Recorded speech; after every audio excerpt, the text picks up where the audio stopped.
Fala meus filhos, muito bem-vindos a mais um vídeo aqui do canal.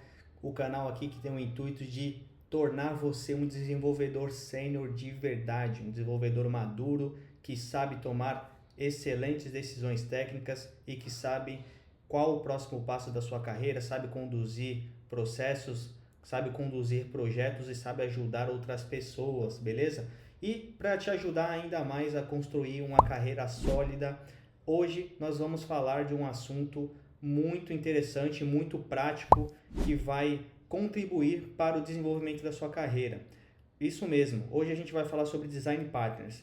Este é um assunto de fundamento de desenvolvimento que vai auxiliar independente da linguagem de programação que você está utilizando e vai ser útil aí para o desenvolvimento dos seus sistemas, dos seus projetos. Você vai construir sistemas muito mais robustos e muito mais preparados para o crescimento, tá legal? Então, sem mais delongas, vai ser uma aula bem prática. Nós vamos direto ali ao código e eu vou te mostrar quais são os principais design patterns aqui que eu usei durante a minha trajetória, durante a minha carreira, que me ajudaram bastante na evolução e na manutenção dos sistemas, beleza?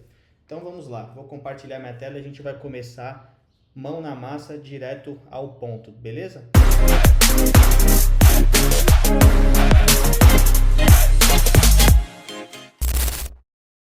Show de bola! A linguagem que a gente vai usar como base aqui vai ser o TypeScript, beleza? Eu já deixei aqui um repositório de esqueleto preparado para a gente começar o desenvolvimento e não perder tempo nessa parte de setup, mas ele tem basicamente aqui a configuração do TypeScript e tá com o Nodemon para ficar escutando as mudanças ali durante a execução do desenvolvimento, tá? Então vou simplesmente executar aqui um comando para ele começar a escutar as mudanças no código. Simplesmente coloquei um console log aqui. Qualquer mudança que a gente colocar, ele já vai recarregar automaticamente e executar o código. Show de bola!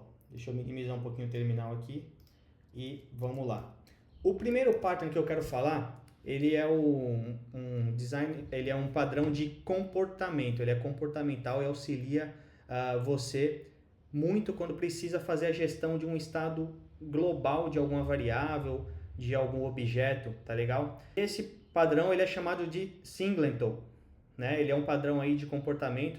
Ele tem sido inclusive criticado recentemente por conta de infringir algum dos princípios do Solid, porém ele ainda é muito utilizado e é muito útil, né? O próprio Uncle Bob está sugerindo um novo pattern chamado Monostate como alternativa ao Singleton, porém hoje eu vou focar aqui justamente em trazer esse conhecimento para você e reforçar ali quais são os casos de uso que você pode utilizar. Em um outro momento a gente pode falar de uns patterns mais avançados e também um pouco mais atualizados, tá bom? Então vamos nessa.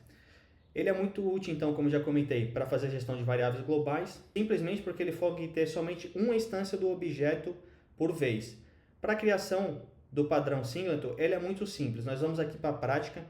O exemplo que eu vou trazer é um exemplo que a gente vai usar ele como um gerenciador de cache da aplicação, beleza? Então nós vamos construir aqui uma classe que vai ser responsável pelo armazenamento do cache de algum dado que nós queiramos que fique armazenado na aplicação. Então vamos lá. Vou começar criando aqui uma pasta chamada Services. Aqui dentro eu vou criar um arquivo, vou chamar de Cache Service.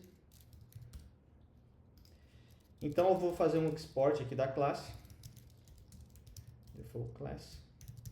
Nós vamos utilizar muita orientação objeto aqui, tá, pessoal? Então se você não está acostumado com orientação objeto, com classe, eu sugiro você pausar o vídeo agora e estudar sobre orientação objeto. Isso aqui vai ser muito importante, independente se você trabalha com front ou com back.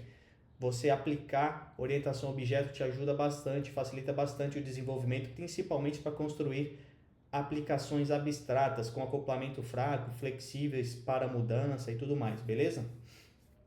Então vou criar a classe aqui, ó, Cache Service.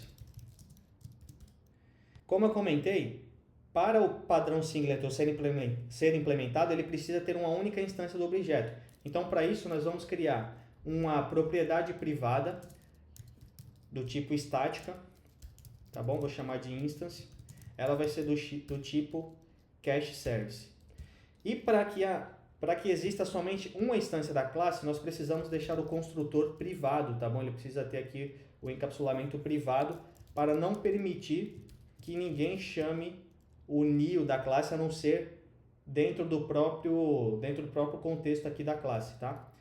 E para expor essa instância do objeto única, nós vamos criar aqui um método público estático também, chamado getInstance, que vai devolver uma instância do cache service, tá legal?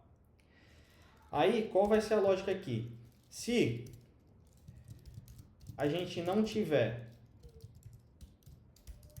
ou seja, se esse objeto instance ele for vazio, se ele não existir, nós vamos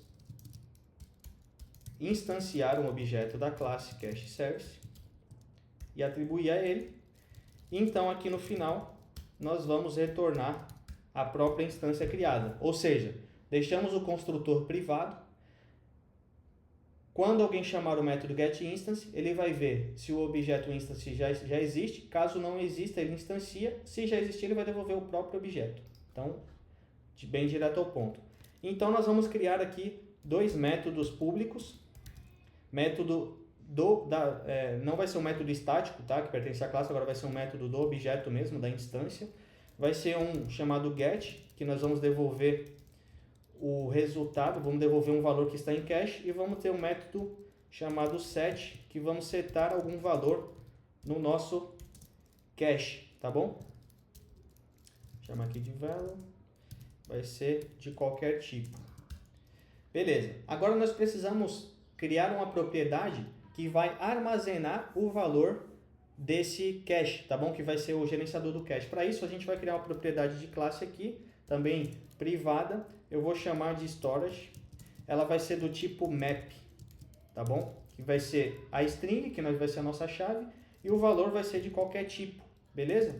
E eu já vou deixar ela instanciado, new map. Então, aqui no get, a gente vai simplesmente fazer um return this.storage.get, passando a chave. E aqui no set vai ser um this.storage.set, passando a chave e o valor. Legal. Então, com isso, a gente já implementou a nossa classe. Vamos testar? Para testar agora, a gente vai lá para o nosso arquivo index e a gente vai colocar ali vai fazer algumas chamadas para a instância do objeto para ver se realmente eles compartilham da mesma instância. Então, para começar, vamos lá. Vou criar aqui um objeto chamado cache1, tá bom? Vai ser cacheService.getInstance. E aí eu vou fazer a mesma coisa aqui com o objeto 2.